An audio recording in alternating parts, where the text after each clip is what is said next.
नमस्कार मित्रांनो, घरोघरी मातीच्या चुली या मालिकेच्या येणाऱ्या काही भागांमध्ये आता एक जबरदस्त ट्विस्ट आपल्याला पाहायला मिळणार आहे।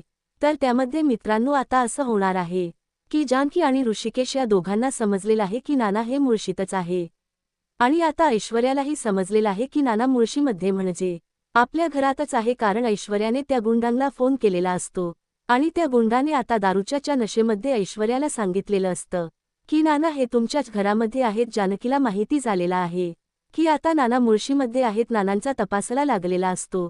तेव्हा आता जानकी आणि ऋषिकेश नानांना मुळशी गावामध्ये म्हणजे आपल्याच घरामध्ये कसं शोधून काढतात तर ते या व्हिडिओमध्ये आपण बघणार आहोत। त्यासाठी मित्रांनो व्हिडिओ शेवटपर्यंत नक्की बघत राहा आणि जर तुम्ही आपल्या चॅनलला सबस्क्राईब केलेलं नसेल तर नक्की सबस्क्राईब करत राहा। तेव्हा मित्रांनो आता ऋषिकेशने पूर्णपणे एक पक्का निर्धार केलेला असतो, काही झालं तरी आता मी माझ्या नानांना शोधून काढेल, कारण या घरात ऋषिकेश आणि जानकी या दोघांविषयी खूप असे गैरसमज झालेले आहेत। आता सारंग आणि ऐश्वर्या या दोघांना मात्र सर्वांसमोर अगदी काहीतरी यांनी नानंद मारलेले आहेत असा आरोप त्यांच्यावर केलेला असतो। तेव्हा आता त्यांचं ऐकून शर्वरी आता वाटेल तसं जानकी आणि ऋषिकेश यांच्यावर आरोप करते आणि सुमित्राला आता नानांची डेड बॉडी दाखवून ऋषिकेश विरोधी भडकून देते। तेव्हा आता सुमित्राला एक खूप मोठा शॉक बसलेला असतो।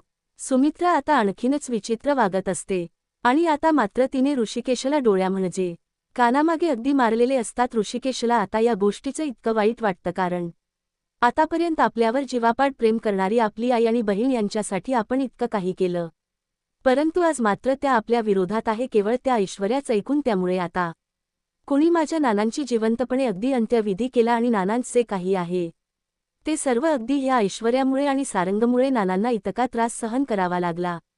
त्यामुळे आता मात्र या ऐश्वर्या आणि ह्या सारंगला मी नाही सोडणार। ऐश्वर्यामुळे आज मात्र माझ्या आईची ही अवस्था झाली आणि माझ्या नानांची सुद्धा, आणि एक जीवापाड विश्वास ठेवणारी माझी बहीण सुद्धा माझ्यापासून आज इतकं तोडून वागते। वाटेल तसे आरोप ती माझ्यावर करते, एक संशयित या दृष्टीने ती माझ्याकडे पाहते, वाटेल तसे आरोप करते। त्यामुळे मात्र आता काही झालं तरी नानांची ही अवस्था करणाऱ्या लोकांना मी अगदी सोडणार नाही। त्यांची नाही शोकयात्रा मी काढली तर मी नावाचा ऋषिकेश रणदिवे नाही, म्हणजे ऋषिकेश पुरुषोत्तम रणदिवे। तेव्हा आता जानकी आता तुटलेल्या ऋषिकेशच्या मनाला आवडते। एक पक्का निर्धार ती आता ऋषिकेशला देते आणि ऋषिकेशला पाठिंबा देते की हे बघा ऋषिकेश, आपण खर्चायचं नाही तर आपण लढायचं, लढत राहून आपण आता आपल्या नानांना शोधायचं, म्हणजे यश नक्की आपल्या पाठोपाठ नेईलच। आणि आज मात्र आपल्या नानांची आणि आईंची जी अवस्था केलेली आहे तर त्याला आपण सोडायचं नाही। आपल्या नानांना काही झालं तरी आपण शोधून काढायचं। तेव्हा आता जानकी आणि ऋषिकेश रूममध्ये असतात। आता जानकी आणि ऋषिकेश एकमेकांना सांगत असतात। जानकी म्हणते की हे बघा ऋषिकेश, माझ्यावर विश्वास ठेवा, आपले नाना नक्की सापडतील आणि आपले नाना हे मुळशीतच आहे, तुम्ही काही काळजी करू नका, आपण आता नानांना मुळशीमध्ये शोधू शकतो। तेव्हा आता नानांना मुळशीमध्ये शोधण्याचं जानकी आणि ऋषिकेश या दोघांनी ठरवलेलं असतं। त्यानंतर आता जानकी सुमित्रालाच जे काही आता ती रागावलेली आहे, सुमित्राच मन अगदी खचून गेलेलं असतं। ती आता नानांसाठी खूप रडत असते, कारण शर्वरीने सुमित्राच्या मनावर जो आघात केलेला आहे तो आघात मात्र इतका झालेला असतो की सुमित्रा आता तिला हार्ट अटॅक आलेला असतो आणि आता मात्र ती चक्कर येऊन बेशुद्ध सुद्धा पडलेली असते। त्यानंतर आता सुमित्रा शुद्धीवर येते तर जानकी आता सुमित्रा जवळ असते। सुमित्रा आईंना ती आता पाणी प्यायला देते आणि जेवण करून घ्या, गोळ्या औषध घ्या म्हणून ती आईंना आग्रह करते, परंतु आता सुमित्रा काही घ्यायला तयार नसतात। सुमित्रा म्हणते की नाही जानकी, जोपर्यंत माझे नाना घरी येत नाही माझ्या नानांना कोणी मारलं, ऋषिकेशने मारलं, ऋषिकेश असं का करत असेल, नाही ऋषिकेशने माझ्या नानांना मारलं नसेल म्हणून। आता सुमित्रा अगदी वेड्यासारखं अगदी बडबड करत असते। तेव्हा जानकी आता ह्या तुटलेल्या सुमित्राच्या मनाला जोडण्याचा प्रयत्न करत असते की आई आई, तुम्ही काही काळजी करू नका, आपले नाना लवकरच सापडतील आणि हे बघा आई, मला समजलेलं आहे की आपले नाना हे मुळशीतच आहे, तुम्ही काही काळजी करू नका आई, जोपर्यंत मी नानांना तुमच्या जवळ घेऊन येत नाही तोपर्यंत मला चैन मिळणार नाही आई, मी तुम्हाला वचन देते की मी आपल्या नानांना लवकरात लवकर शोधून आणेल आणि जोपर्यंत मी नानांना शोधत नाही तोपर्यंत आता मात्र काही चैन बसणार नाही। तेव्हा आता जानकीने पूर्ण निर्धार केलेला असतो, परंतु आता जानकी आणि सुमित्राचे हे बोलणे ऐश्वर्या ऐकते आणि ऐश्वर्याच्या लक्षात येते, म्हणजे आता जानकीला या सर्वाचा क्लू मिळालेला आहे आणि जानकीला माहिती आहे की नाना ही मुळशीमध्ये आहे आणि ना आता जानकीला कसं कळले असेल म्हणून जानकी आता घाईने त्या गुंडाला फोन करते आणि त्या गुंडाला फोन करून विचारते की नानासाई परदेवी कुठे आहेत। तेव्हा मात्र आता तो गुंड ऐश्वर्याला सांगत असतो की हे बघा, माणूस सगळीकडे काही अगदी फिरून सर्वत्र शोधत असतो, परंतु एकमात्र तो शोधत नसतो. ते म्हणजे आपलं घर, आणि आपल्या घरातच आता नाना लपून ठेवलेले आहेत. म्हणजे नाना हे नक्की आउट हाऊसमध्ये आहे हे मात्र आता ऐश्वर्याला समजलेले असते. तेव्हा मात्र आता ऐश्वर्या ठरवते की ह्या जानकी आणि ऋषिकेश या दोघांना काहीतरी असं कारस्थान करून इकडे अडकावं लागेल. म्हणजे आता नक्कीच सुमित्रावर काहीतरी आता आपला दुसरा प्लॅन आपल्याला वर्क करावा लागेल. आणि सुमित्राला जर आपण वेड्याच्या विश हॉस्पिटलमध्ये जर पाठवले तर मात्र जानकी आणि ऋषिकेश इकडे सुमित्राला सोडवण्यासाठी अगदी तडफड करत असतील. आणि त्यांना नानांना शोधण्याचे काही त्यांचं कारस्थान आहे, तर ते कारस्थान मात्र आता त्यांचं दूर राहील आणि इकडे सुमित्राच्या जीवाची काळजी त्यांना लागेल. कारण आता सुमित्राच्या जीवाला जर आणखीन त्रास झाला तर त्यांना जीवाला धोका होऊ शकतो असं डॉक्टरांनी सांगितलेलं असतं. आणि आता मात्र या सुमित्राची जिरवण्यासाठी मात्र ऐश्वर्याने एक प्लॅन केलेला असतो. कारण ऐश्वर्याने आता नानांना किडनॅप तर केलेलं असतं, परंतु नानांच्या जीवाची अवस्था करून तिने नानांच्या म्हणजे जिवंत असून सुद्धा मेलेले आहेत आणि त्यांची डेड बॉडी दाखवून ऋषिकेशला यात गुंतवलेलं असतं. परंतु सौमित्र नक्की काहीतरी असा क्लू मिळवेल आणि नक्की ते आता या ऋषिकेशला तर सोडवतील. परंतु आता या नानांना जर त्यांनी मुळशीमध्ये जर सापडले तर मात्र आपल्याला जेलमध्ये जावे लागेल याची आता ऐश्वर्याला भीती असते. म्हणून ती आता सुमित्राला आणखीन काहीतरी असे वेडी आहे ती, आणि तिला आणखीन वेड्यात काढण्याचा प्रयत्न करत असते. परंतु आता सुमित्राला खूप राग येतो. सुमित्रा आता ऐश्वर्याच्या सणसण आणखीन कानामागे देत असते.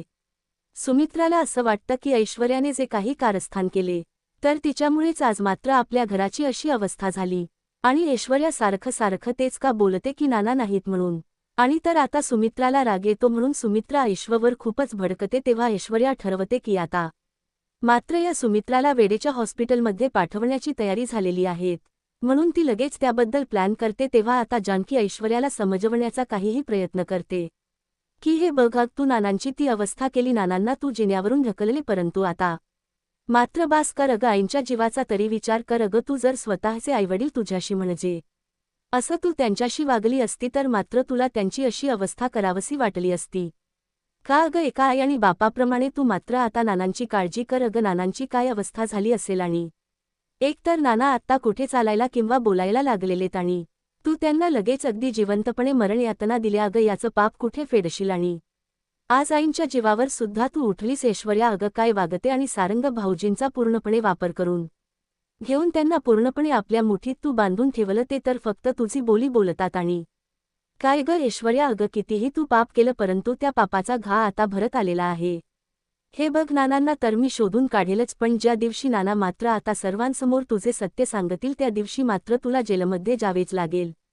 काही झालं तरी आता तुझ्यासमोर एकही नातं तुला वाचवायला येणार नाही. कितीही तू सारंग भाऊजीला आपल्याकडून बनव, कितीही हुशारी दाखव, परंतु एक ना एक दिवस त्यांच्यासमोर हे सत्य येईलच. आणि ते सत्य मात्र लवकरच सर्वांसमोर येणार आहे. कारण आमचे नाना मुळशीमध्ये आहे आणि ते लवकरच आम्हाला सापडतील. त्यामुळे ऐश्वर्या तू जेलमध्ये जाण्याची तयारी कर. तेव्हा आता ऐश्वर्याची पूर्णपणे घाबरगंडी उडालेली असते. तिला आता रात्रीची झोप सुद्धा व्यवस्थित येत नाही. तिला फक्त जानकीच ते बोलणं आठवत असतं. जर ह्या जानकीने त्या नानांना शोधून आणले तर मात्र आपली काही ग नाही, म्हणून तिच्या जीवाचा पूर्णपणे थरकाप उडालेला असतो. तिला जानकीचे बोलणे आठवते की आज तू सौमित्रसाठी अख्ख्या घराचं रणदिवे घरांचा अगदी उद्ध्वस्तपणा केला, आज त्या घरातील लोकांना इतका त्रास दिला, परंतु तुझं जे पापाचं घा आहे तोर पापाचा घा भरलेला आहे. तेव्हा आता जानकी जे काही बोलते ते ऐश्वर्याच्या पूर्णपणे समोर येत असतं.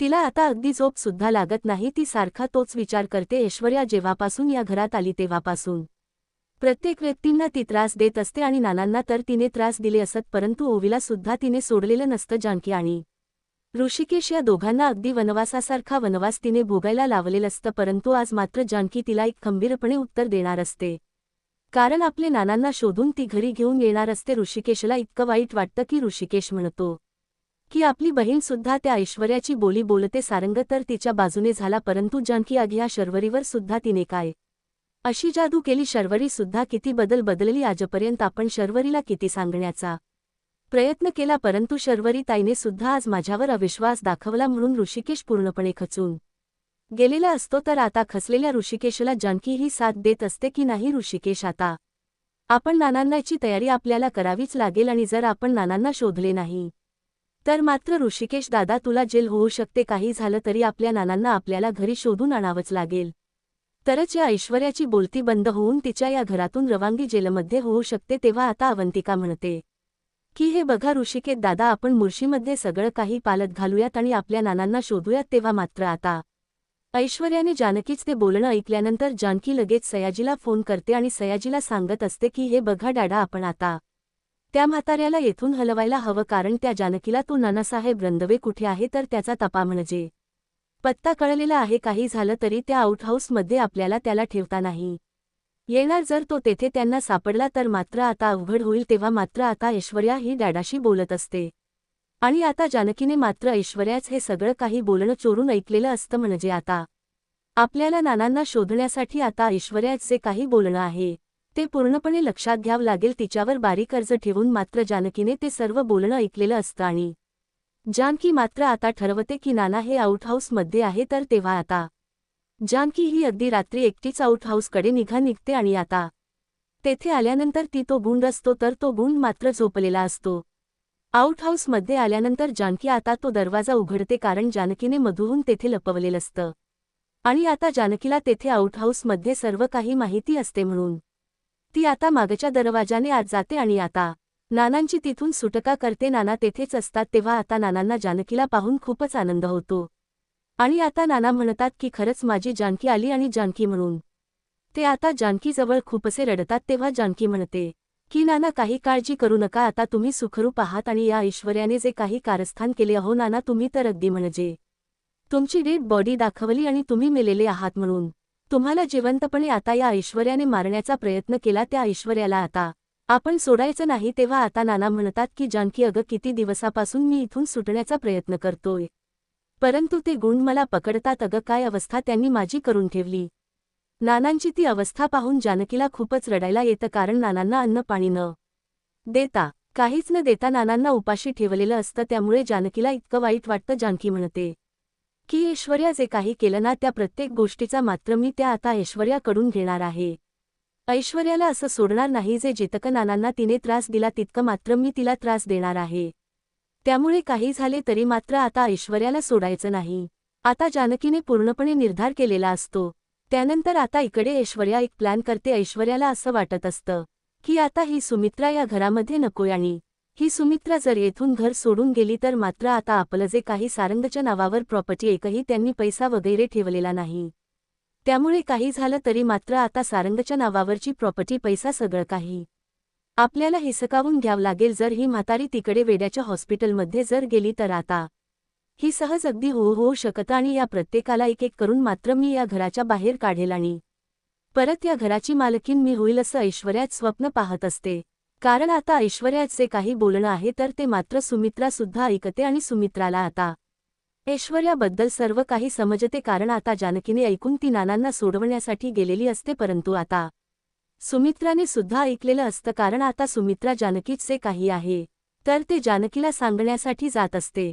सुमित्रा आता पाणीनाणी घेण्यासाठी आता तिकडे किचनमध्ये आलेली असते, परंतु आता ऐश्वर्या फोनवर बोलत असते आणि आता जानकीने ऐकून तिकडे ती नानांना सोडवण्यासाठी गेलेली असते. परंतु इकडे मात्र आता मित्रसुद्धा आता हे ऐश्वर्यात सर्व काही कारस्थान ऐकते आणि ती आता बडबड करत किचनमधून आता आपल्या रूममध्ये जात असते आणि जानकीला आवाज देते की जानकी जानकी. परंतु आता ऐश्वर्या खूप घाबरते. ऐश्वर्याला असं समजतं की आता या म्हातारीने हे सर्व ऐकलेलं आहे, त्यामुळे मात्र आता या म्हातारीला काही झालं तरी ऐश्वर्या पूर्णपणे घाबरून जाते की ह्या बाईला तू मनोरुग्णामध्ये जर नाही पाठवलं तर मात्र ऐश्वर्या तुझ्या स्वतःवर आता जेलमध्ये जाण्याची वेळ येईल. म्हणून आता ऐश्वर्या इतकी वैतागलेली असते. काही झालं तरी मात्र आता ह्या सुमित्राला मनोरुग्णाच्या ठिकाणी पाठवच लागेल. म्हणून आता ती पूर्णपणे प्लॅन करते आणि आता लगेच ती हॉस्पिटलला फोन करते आणि येथे रणदिवे घरामध्ये सुमित्रा रणदिवे हे एक मनोरुग्ण आणि ती बाई वाटेल तसं वेड्यासारखं वागत आहे. तुम्ही तिला हॉस्पिटलमध्ये घेऊन जा आणि तिला मनोरुग्णामध्ये पाठवा. तेव्हा मात्र आता ऐश्वर्या फोन करून हे सर्व सांगते. लगेच आता ते जे काही वेड्यांच्या हॉस्पिटलमधील डॉक्टर आणि नर्स आहे तर ते येतात आणि सुमित्राला पकडतात. सुमित्रा आता ओरडत असते की अगं हे मला कुठे घेऊन जातात, मी तर चांगले आहे, माझ्याशी का असं वागतात. तेव्हा ऐश्वर्या मात्र हसत असते कारण सुमित्राला ते ओढून नेत असतात आणि आता त्या गाडीमध्ये ते बसवतात, परंतु सुमित्रा खूप घाबरलेली असते. सुमित्राची अवस्था पूर्णपणे आता घायल झालेली असते, कारण एकतर ती आजारी असते आणि त्या आजारी असताना मात्र ऐश्वर्याने तिला या त्रासामध्ये पाठवलेलं असतं.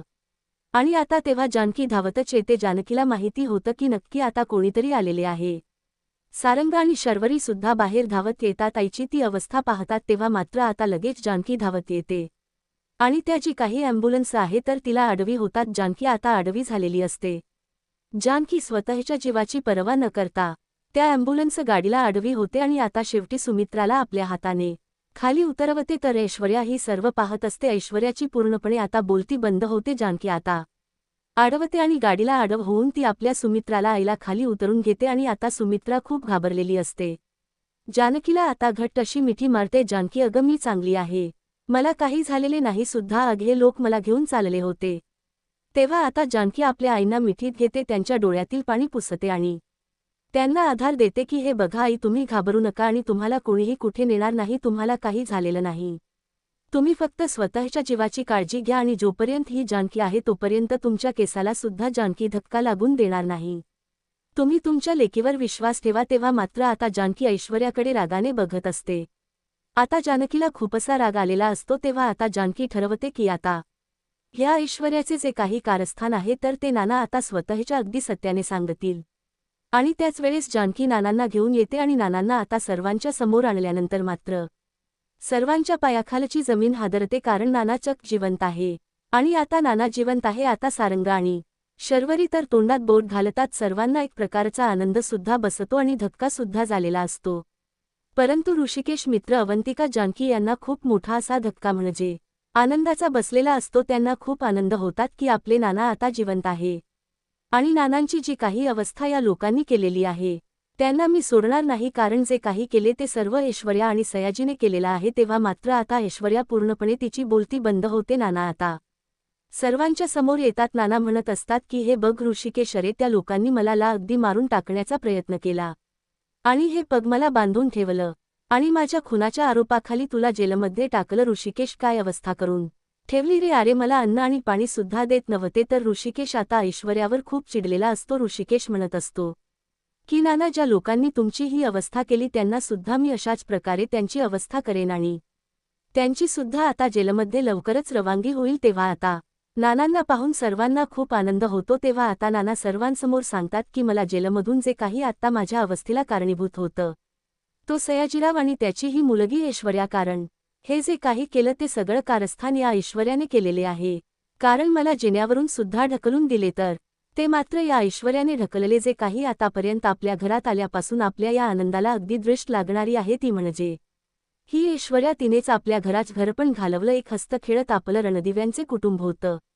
जे काही केले तिनेच केले. तेव्हा आता जानकी टाळ्या वाजवत मात्र आता ऐश्वर्या समोर येते आणि ऐश्वर्याला म्हणत असते की अगं बघितलंस ना, हे बघ, सत्याला कधीही अगदी वेळ लागत नाही. शेवटी सत्यही सर्वांच्या समोर येतच. तू तर खूप प्रयत्न केले होते.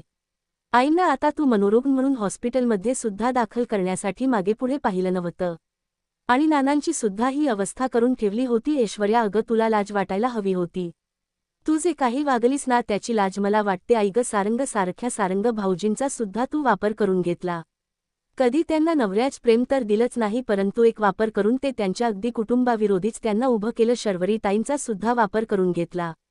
त्या शर्वरी ताईंना सुद्धा तुझ्या बोलण्यामध्ये अडकवलंस आणि एका बहीण आणि भावामध्ये वाद लावलेत. ऐश्वर्या, जे काही कारस्थान तू आत्तापर्यंत केले तर ते माफीस जोगे नाही. याची शिक्षा मात्र तुला शेवटी आता जेलमध्ये असेल. जे काही होईल ते शिक्षा तुला जेलमध्येच मिळेल. तेव्हा आता ऐश्वर्या पूर्णपणे अगदी धक्का बसून वेड्यासारखी अगदी बसलेली असते. तिला काही कळत नसतं, कारण आता नानांनी सर्वांसमोर सांगितलेले असते की मला जिन्यावरून ढकलणारी ऐश्वर्या होती, परंतु तिने माझ्या ओवीला मारण्याची धमकी मला दिली होती आणि म्हणून मला माझ्या जानकीवर, माझ्या अगदी आदर्श सुनावर मला आरोप करावे लागले आणि माझ्या या आरोपामुळे माझ्या जानकी आणि ऋषिकेश यांना घराच्या बाहेर राहावं लागलं आणि त्यांना जे काही आता त्रास सहन करावा लागलं. ऋषिकेशला माझ्या जेलमध्ये माझ्या खुनाच्या आरोपाखाली जावे लागले. तेव्हा मात्र आता जे काही सत्याचा जो काही पुरावा आहे तो सर्व काही आता सौमित्र शोधतो आणि त्यात म्हणजे जानकी त्याला मदत करते आणि प्रत्येक पुराव्याचा हिशोब देऊन जानकी आता ऐश्वर्याची पूर्णपणे आता जेलमध्ये रवानगी करते. तेव्हा आता सारंगचे सुद्धा डोळे उघडतातच. सारंग म्हणतो की ऐश्वर्या, मी कधीही तुमच्याकडून अशी अपेक्षा केली नव्हती. तुम्ही असे ह्या थराला जाता हे कधी मला वाटलं नव्हतं. तेव्हा आता मी कधीही तुम्हाला माफ नाही करू शकत. आतापर्यंत मी तुमच्यावर प्रेम होतं, सर्व काही तुमचं ऐकत आलो, परंतु तुम्ही जो काही मला धक्का दिलेला आहे, पूर्णविराम, तो धक्का मला सहन करण्याजोगा नाही.